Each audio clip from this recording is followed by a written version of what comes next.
Hey, Siskiyou County and beyond. Jay Martin here. Really excited to have Will Harling, the director of the Mid Klamath Watershed Council, is also involved with the Orleans Somes Bar Fire Safe Council. Hi, Will. Hi, Jay. Thanks for having me. Welcome. I am. You've been up to a lot of good things. I was thinking about you during the McKinney fire for sure, and now that things had slowed down and a little in the off season. uh, Reached out to you, and I was so glad that you accepted the invitation to tell us about what you got going on in your neck of the woods. Yeah, well, it's been a lifetime, man. Ever since we went to high school together at Etna High many moons ago, and we stayed in place and we built community in place, and I think that's one of the most important things we can do in this day and age is connect ourselves with the people and the land. And so after high school, I went on to Humboldt State and got a degree in environmental biology and moved back home and started the Orleans Somes Bar Fire Safe Council in 2001, and then a year later we started the Mid Klamath Watershed Council with the goal of empowering local people to have a say in how these lands are managed, so that it's not just the state and federal agencies controlling what's happening at the landscape scale, that the communities that are affected by those decisions actually have a say. And I have to say, man, for the first 15 years, I wasn't sure we were making any progress.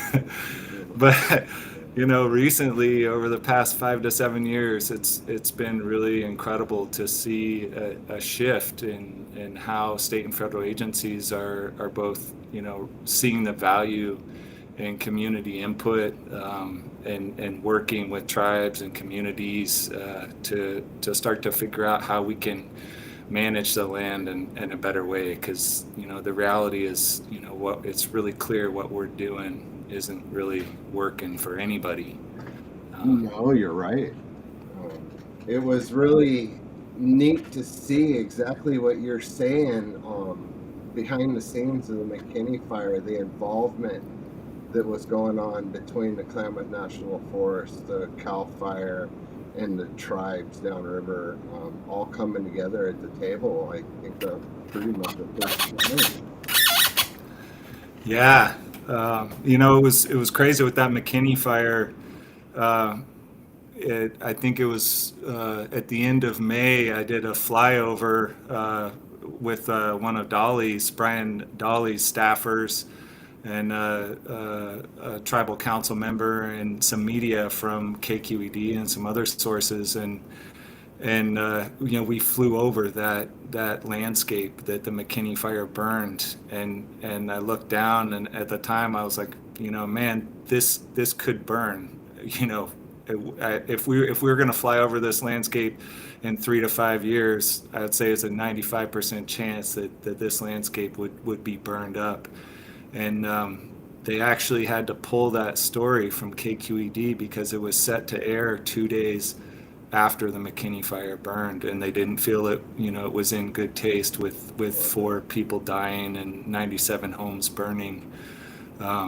So the writing's on the wall. All these places where we've successfully kept fire out of for 50 or 100 years and allowed those fuels to get to the stage where when fire does get in there, and especially if there's conditions like there were at the McKinney fire with those outflow winds, 50-mile-an-hour winds, and That's two incredible. to 2 to 5% humidity. There's no way to stop it.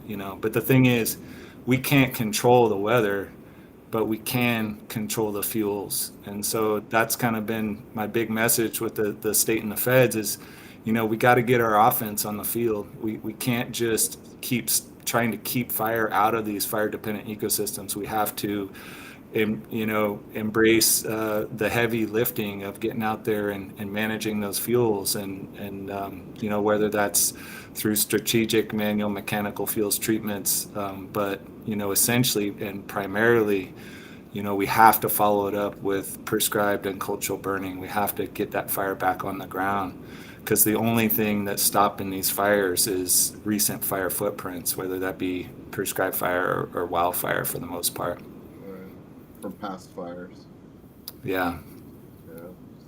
We're gonna get more into that because I want to get more into some of the fuel reductions that are gonna start taking place in the spring, and then it'd be fun to follow you around and learn a little bit more about what you have going on in that. So, really appreciate that. So where is the Mid Klamath region? I'm gonna put you in charge here. Man, well, I wish my eyes were good enough to really see that graphic that you have there, but you can see that black outline. I mean, that's pretty much the landscape that the Mid Klamath Watershed Council works in. From basically from the Iron Gate Dam down to the Witchpec area. And on different issues, we work on different landscapes. If you're talking fire and fuels, a lot of my work these days is at the state and the national level. I just got off a call, a state working group to set the terms of the Prescribed Fire Claims Fund, which is going to allow state certified burn bosses and other qualifying landowners and cultural burners $2 million in liability insurance to conduct burning. So, but when you talk about fisheries issues, we primarily work along the main stem Klamath River and the 70 anadromous tributaries in between Iron Gate Dam and Witchpec. So the communities of Happy Camp and Syad Valley and Orleans and Somes Bar. And then, working with our other NGO partners like the Scott River Watershed Council, Salmon River Restoration Council, tribal partners, including the Karuk and Yurok tribes, and then CAL FIRE and the Forest Service and many others. Excellent. So geographically, where is your region from, and geographic of the river? Yeah, so I'm looking at that little map you have there, and I don't know if you can see my No, sadly. So we do have Orleans, and Happy Camp is in the middle, and then yeah, we have I-5 going through the upper right corridor of your river. yeah. So Is if you that see pretty much where you're from that dark Collier, black West line, Collier? Sorry, I stepped over you. that dark black line is pretty much the area that we work in for the most part. So you're from I-5 down to Witchpec? Yeah. Okay. I- That's a lot of river. Yeah, and it's a lot of diversity in people, and I think that's kind of you spend a lot of time on the Salmon River. You know that social transect is Dynamics. it's Right, right. dynamic, it's broad and diverse, and Yes. so I think the reality is that we have to embrace everybody. The common theme is everybody loves the land and cares. Yeah. I mean, all the way around. The people that are, um, homesteading per se and whatnot. Everybody's just involved, whatnot, even though they are of different character.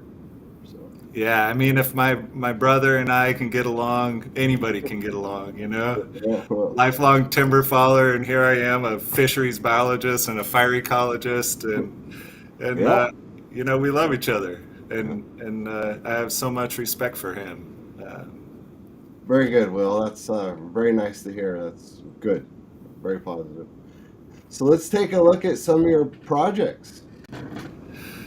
Yeah, these are just a handful of photos. If I knew this was our outline, man, I would have spent more time picking out these photos. But these are, this photo is after the last burn of our fall 2022 Klamath River Prescribed Fire Training Exchange. I actually wasn't there that day, but that was the burn team that brought fire back to Ishkesh Ranch in Happy Camp for the first time in over 100 years.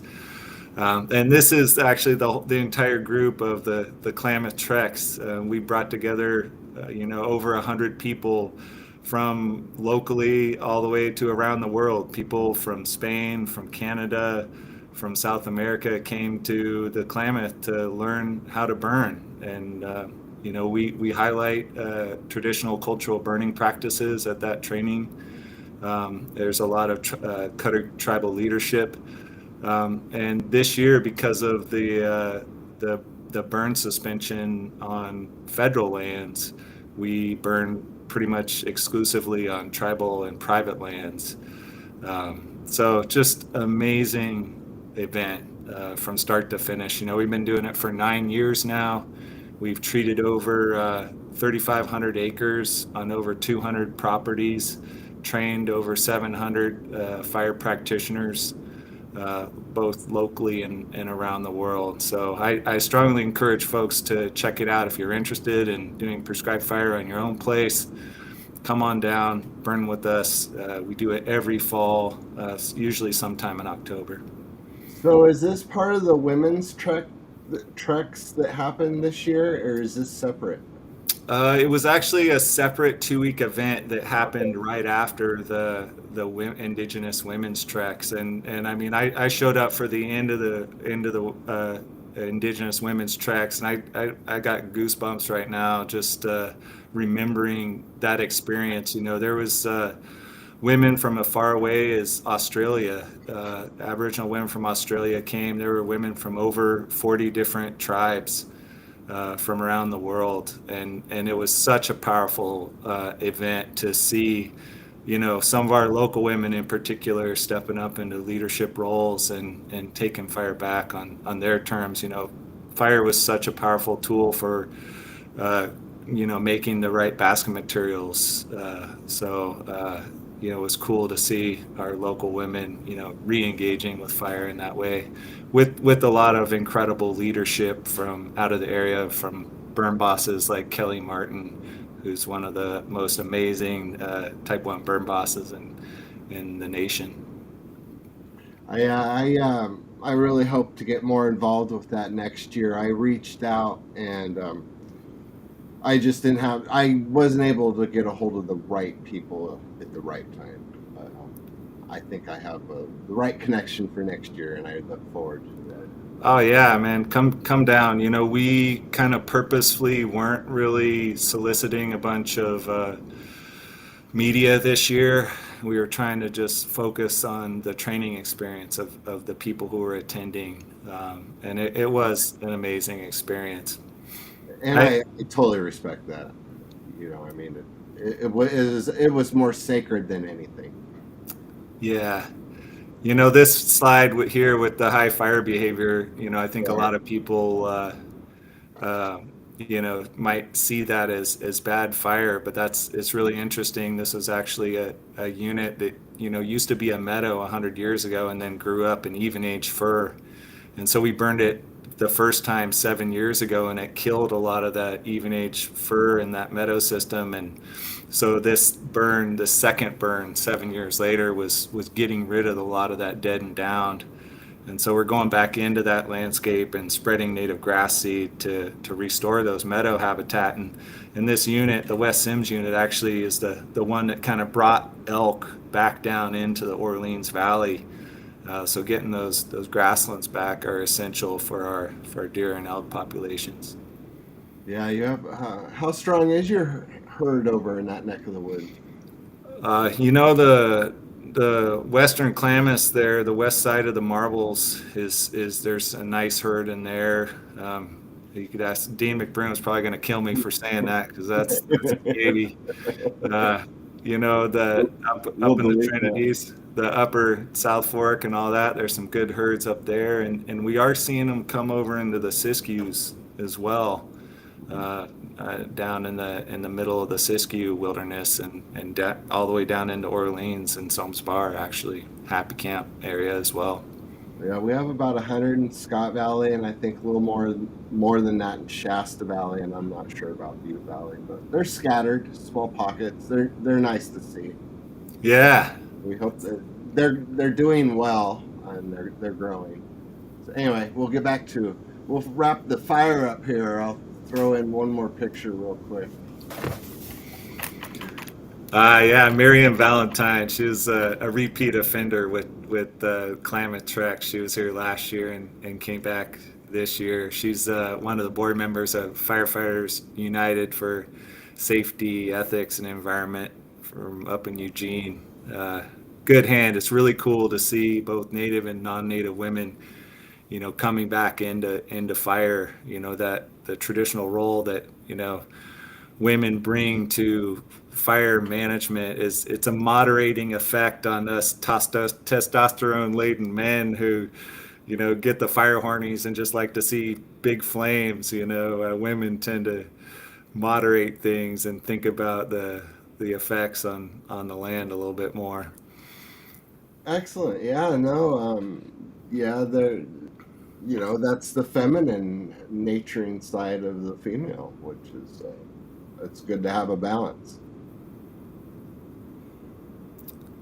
So next we had, sorry,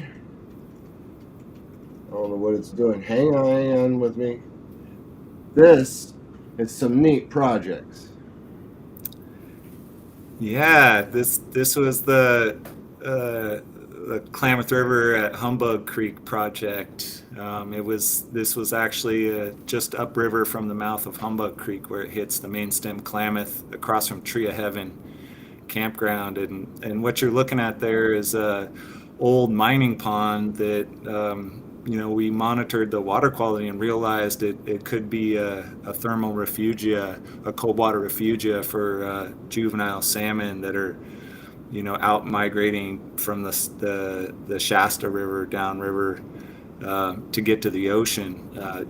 When the Klamath reaches those lethal temperatures, these thermal refugia are basically the lifeboats for those fish.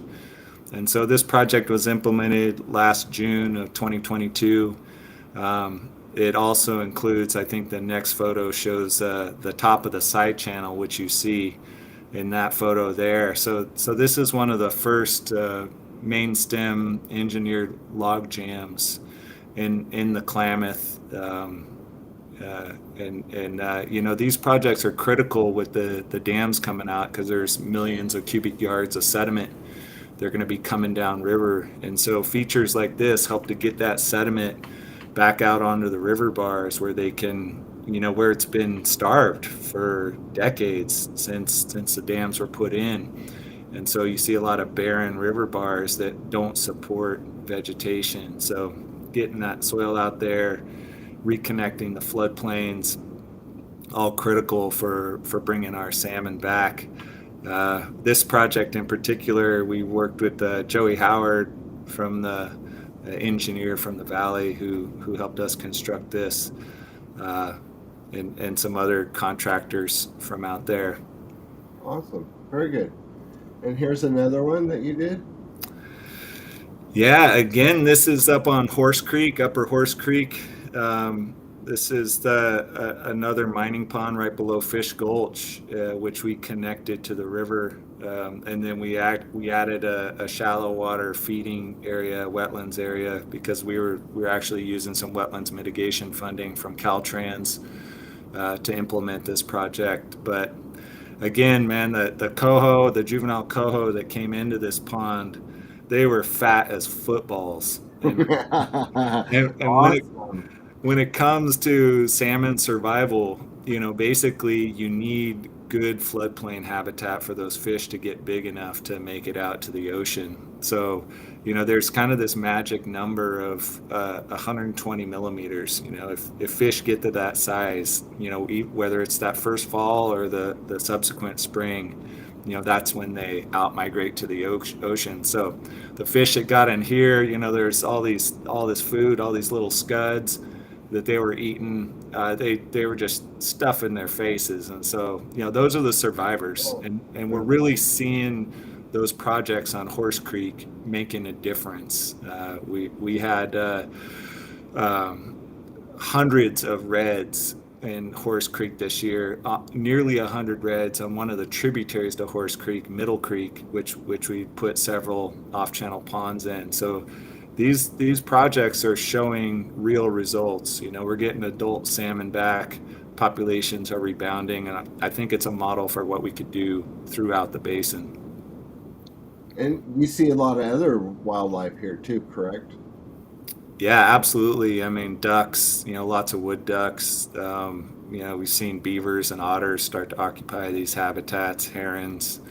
Yeah, our what I've come to realize is that after a lot of our historic flood events, humans got in there and basically cut out all the wood and took dozers right down the streams and created levees and basically treated our streams as drainage ditches. Right. But the magic doesn't happen unless we're getting that water out onto the floodplain. So this is a project where down at Boise Creek, just south of Orleans, where we created some beaver dam analogs, basically mimicking this spot. Actually, a beaver built a dam there in 2009, and it connected about 4 acres of wetted floodplain that had thousands of juvenile salmon in it that year, and then a flood blew it out. And so we basically learned from the beavers, came back to that spot, used a hydraulic post pounder to build this fake beaver dam, and Uh-huh. then the beavers took it over. And so that stream you see going off into the distance there, it has connected to that 3.5, 4 acres of wetlands out there on the Klamath floodplain again. Outstanding. Very interesting how you found the juveniles that moved in on that new territory. Yeah, I mean they're no dummies. They go to where the food is. Yeah, this was one of the beavers that actually took over on that site, one of our trail cams. Yeah, I see it's an older picture, but it's a classic, no rest for these guys, huh? I know, man. It's just a lesson to us all. Don't try and battle a beaver. You're Yeah. gonna lose. Yeah. Well, let's get into what everybody loves in this big subject here. Oh, no, hang on. Ish. Yeah, this is actually a dead salmon from this summer.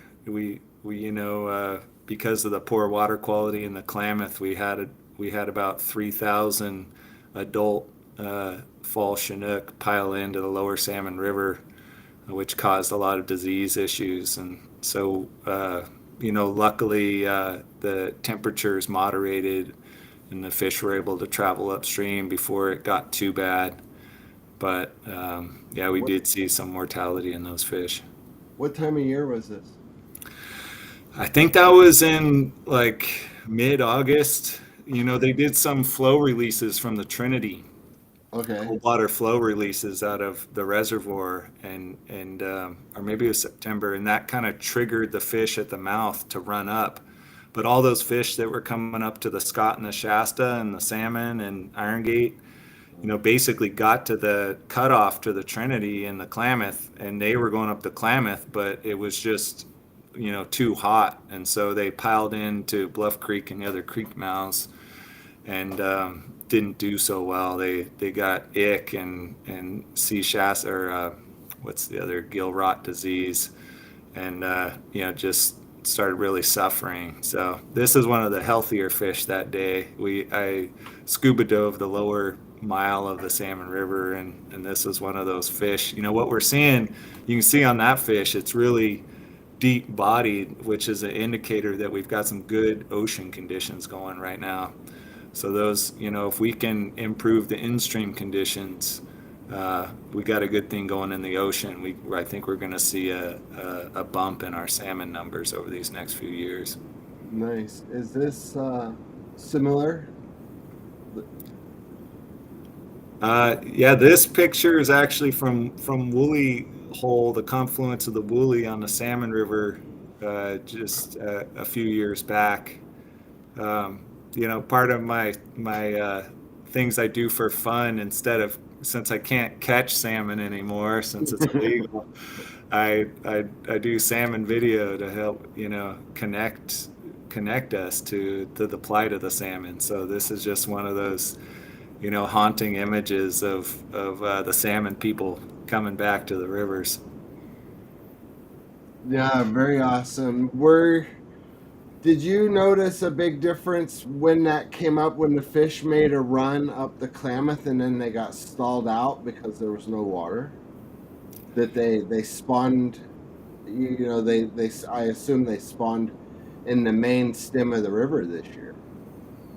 It's interesting. I think we did eventually see those fish get up to the Scott and the Shasta. I think there were some low flow issues on the Scott this year when it comes to the fall run, and I think that's one of the issues that we need to pay attention to is that, we if you're going to have fall Chinook in the Scott River Basin, there needs to be that minimum amount of flows going down the main stem to allow them to get above the canyon reach.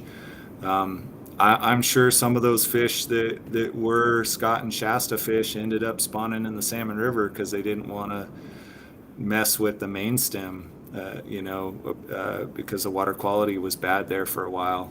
But we did get that rain in mid-September, which kind of saved us, cooled the rivers down, and a lot of those fish went back out into the main stem Klamath and went upriver where they're originally heading. Yeah, just with no snowpack, it's the same story. We're beating an old drum. We need snowpack. We need weather. We'll get there. Yeah. Yeah. So let me get this banner out of your way. It took me a minute to figure out where this was. Did you figure it out? I did, but it's very difficult. It stumped me for a while.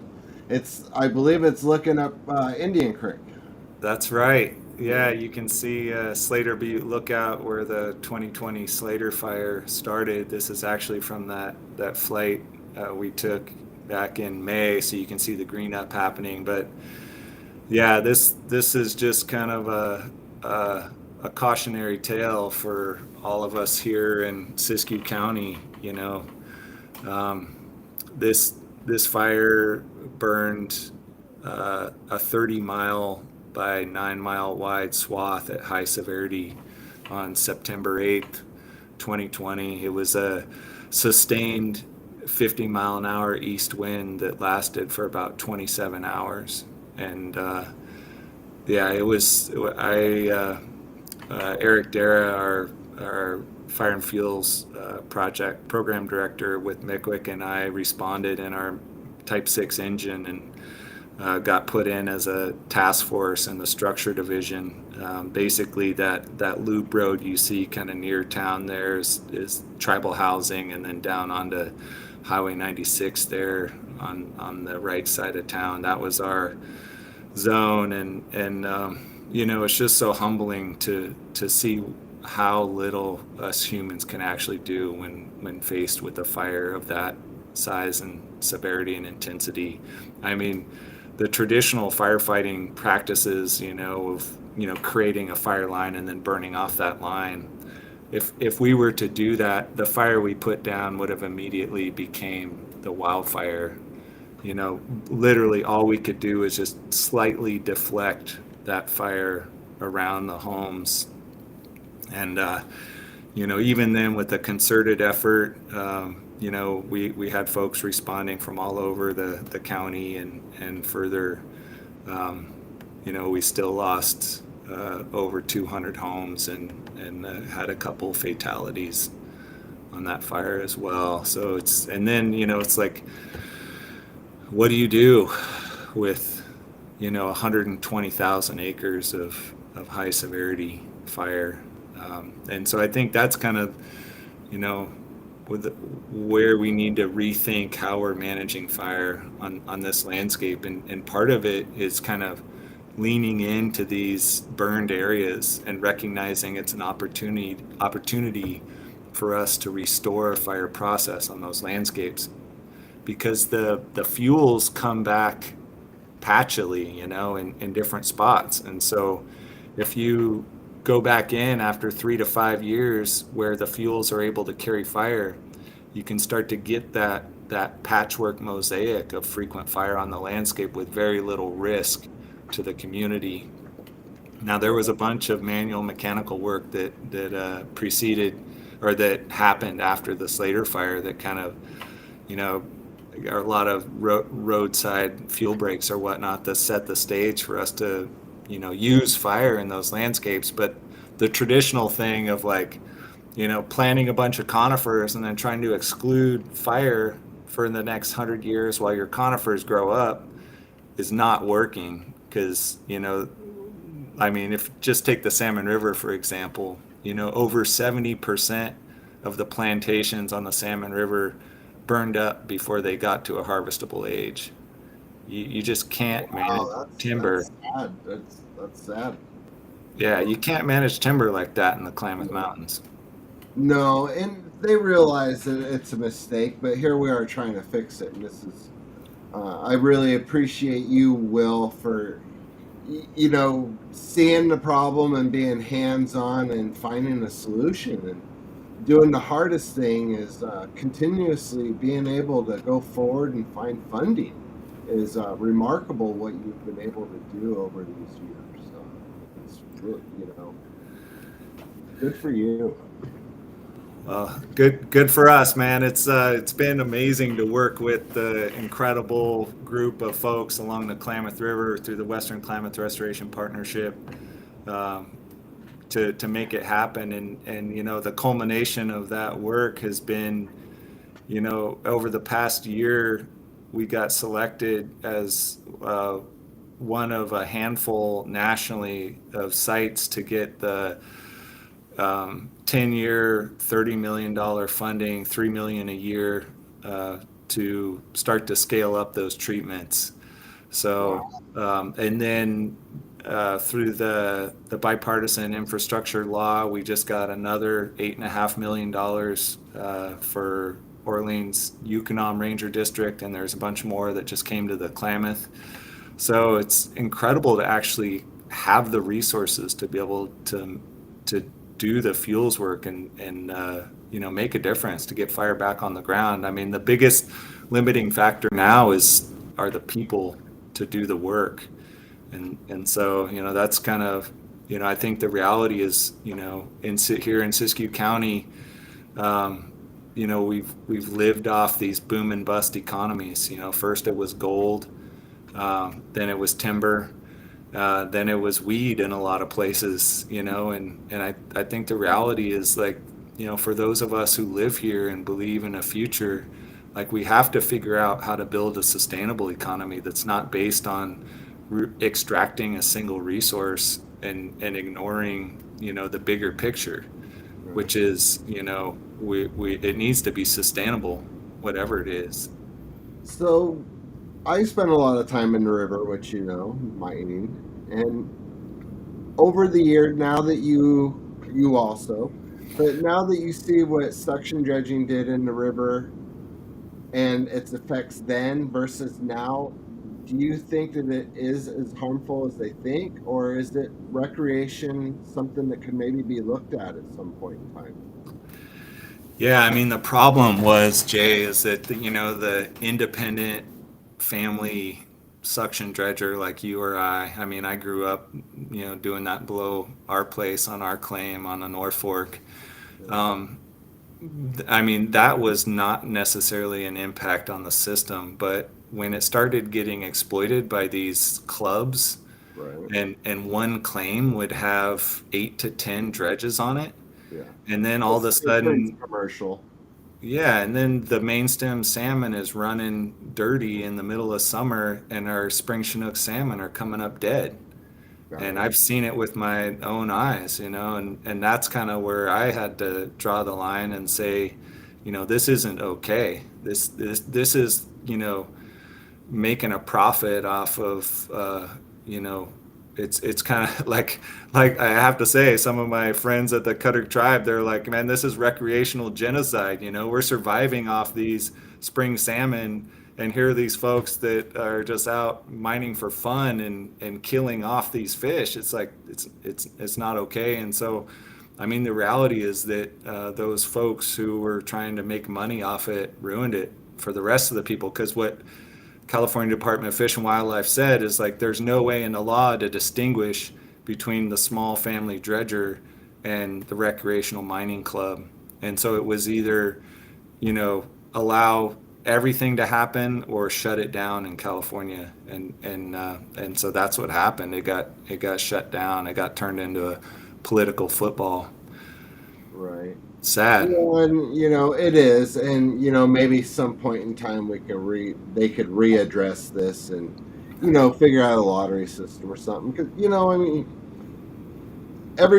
you have something, and I think everybody wants to be able to use it. So I mean, that's we do that with the elk. We raffle off a couple tags. I understand the state of California when I say we, but so there's a little bit of that. They a couple deer tags, maybe a couple recreation tags. I don't know. Anyway, it is an important part of Siskiyou County's history, and it's Yeah. Well, all I can say is I see a lot of our mutual friends doing really good with the metal detectors.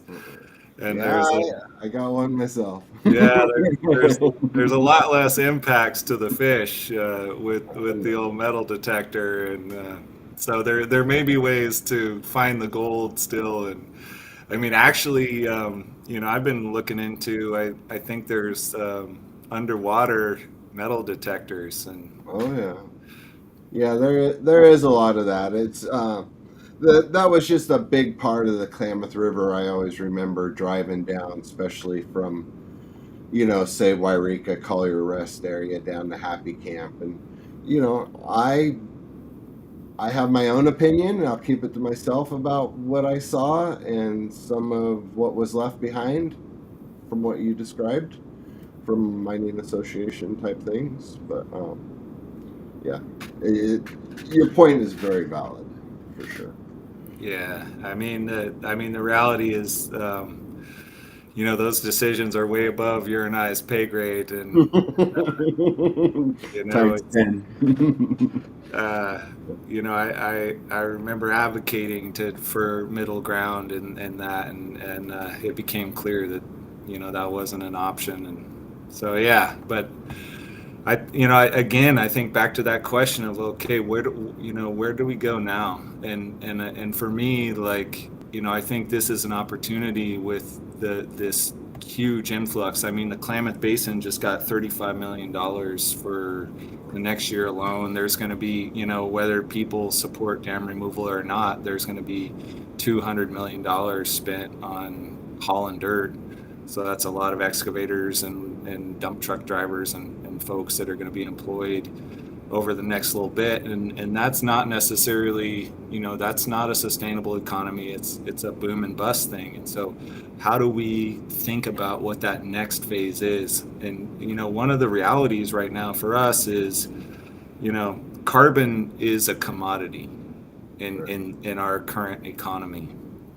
And right now with our wildfires, it's like we're taking like literally all the carbon that the cars in California produce for a year was one day of the campfire. So we can make a huge difference with carbon by simply starting to manage fire correctly on the landscape. And in fact, Cal Fire recognizes that, and that's why they're investing in programs like ours, so that we're, essentially when we burn an area 2, 3, 4 times, you could hit that stand with a Slater fire, and the trees survive. In fact, if we would have spent a little more time with that Slater fire picture, the only patches of green trees you see looking up Indian Creek are our prescribed burn units. And the crazy thing is that the houses didn't survive. The trees did because of the prescribed burn, but the houses burned because they weren't. It's hard to withstand an ember storm of that. That ferocity, especially when No, a lot of the folks like you and me can't afford the Vulcan vents and the Hardy panel siding and all the fancy stuff that makes your home uh, less Yeah, susceptible to fire. covered in concrete and buried underground. It's they saw that up in Medford with that um, senior living there by Phoenix. I mean, it was so sad. It was literally scorched earth. Yeah, I mean, the trailer, everything was gone. It's like how does everything just be gone? yeah. But that's just fire intensity with our current materials.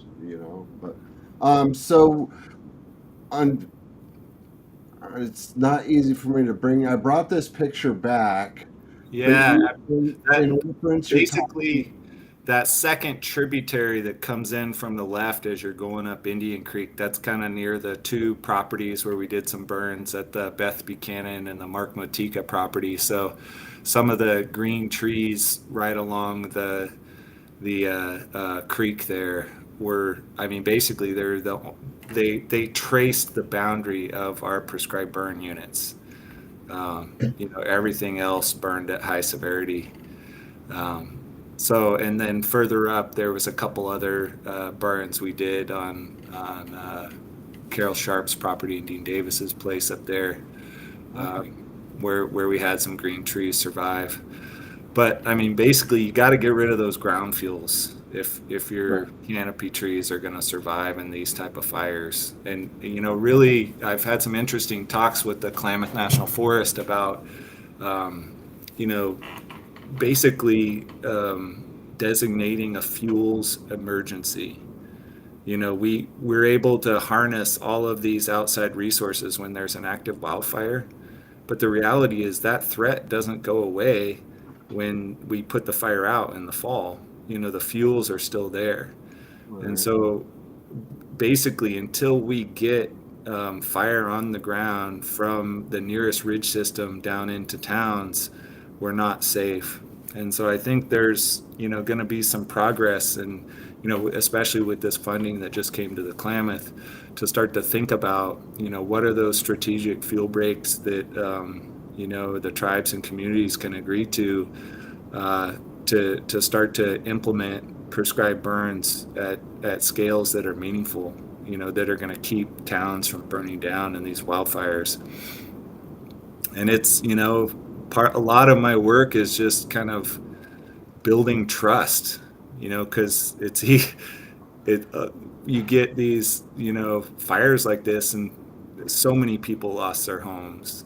I mean, I'll never forget, we were up there at the Albers Ranch, up above Happy Camp, and Troy Hockaday, as he's taking his, great grandfather's guns out of his house, he's like, Will, tell me, the house isn't going to burn down.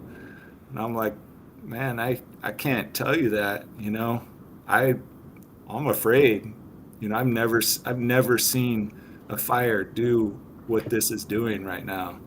And I mean, that's the reality, is that, this is a nonpartisan issue. There's a reason why you got the Cattlemen's Association and tribes joining together to bring the right to burn back into the hands of the people of this state. Because, the fact of the matter is, um, top down fire management isn't working. Fire is ultimately a practice of place, and it's the people who know the land that are going to be able to bring fire back in a good way. And that definitely does include some of our state and federal fire folks. There's great individuals within those organizations. Yeah. But when we took the power to decide of when and where to burn away from the people of the land, the farmers, the ranchers, the native folks, the forest managers, we lost that ability to manage fuels at the landscape scale. So a lot of my work has been to shift, state and federal fire policy so that, we're returning fire back to the hands of the people. And, we've burned hundreds. We've done hundreds of burns with no escapes, and I think that's the reality is that you can have community led, tribally led burns that aren't state and federal, all the all the fire engines, the helicopters, all that stuff, and you can still be successful, and you can protect our community. I like this picture here. This was a burn we did in July, and a lot of people, when we first started burning, they're like, "Man, are you sure you should be burning in June?" And then we showed that we could do it, and we earned their trust. Uh-huh. And then when we went to burn in July this year, there was a few people who were saying, "Are you sure you should be burning in July?" And then we brought them along with us, and we earned their trust, and that's really what this is all about, is like building those trust-based relationships and delivering on your promises and giving people ownership and a say over what's happening in and around their communities. I watched up Mill Creek and Scott Bar. I watched some fire back down off the hill through some area that the Fire Safe Council had worked, and it was it's so awesome to watch a fire creep down a hill with 4-inch flames, just taking its sweet little time, and another hillside is misbehaving that wasn't properly managed. Yeah. And it's a drastic difference. It really was, to see the effects, but 600 acres isn't enough when you have 600,000. So Yeah. um, you you have an awesome start, and I think that you're gonna have a lot of people behind you, and you are on the cutting edge. I feel, of turning things around for us. Thanks, Jay. Yeah, I mean, it's, we really, I feel like there's no other answer. It's either sit back and watch everything we love get taken away. I mean, the McKinney fire triggered debris flow because of the thunderstorm that hit right after that, and it killed everything All in the right. Klamath River for 40 miles from Vesa Creek all the way down to Happy Camp. Like literally, the suckers were sticking their heads out of the water and gasping for air. Right. The stuff that I had seen was it was below Syad Valley for sure, but I hadn't heard it gotten that far. Yeah, and You would know. I mean, your boots on the ground is what I like. yeah, but I mean, it's just, the reality is that we don't even know what we've unleashed here. There's never been a time since the last ice age there was so much fuel on the ground, and so that fuel, when it's all those places that haven't seen fire in 20, 10, 15 to 100 years are Mhm. going to be burning in the next 5 to 10 years. If you look at the The map maps, all the around. annual maps of fire coming back, it's just clear as day. And so we have to start thinking like fire's coming back and treating it like an emergency in the off season, and really getting after it in a real way. Thanks, Will. I Yeah. really, y- you're a wealth of information and knowledge, and I hope to have you back. And we'll break this up into pieces. It'd be fun, yeah, because I kind of dropped this on you. Do some graphs and some more, and break a lot of what you talked about into some more detailed, short segments if you're A- interested. Absolutely. My good friend Jill Beckman just made this animation of fires since 1941 to 2021, which is just super eye-opening to see, how they ramp up and how they fit together. So, and so much to talk about in regards to fisheries and everything. And But yeah, I just appreciate the invite and appreciate everything that you're doing to, to elevate local voices, and to provide media that's, that's from this place. So keep it up, man, and look forward to see what else you're going to do. Thank you. I'm having a lot of fun and I'm enjoying it. So they can learn some more by going to your website. Yep, mcwick.org, mkwc.org.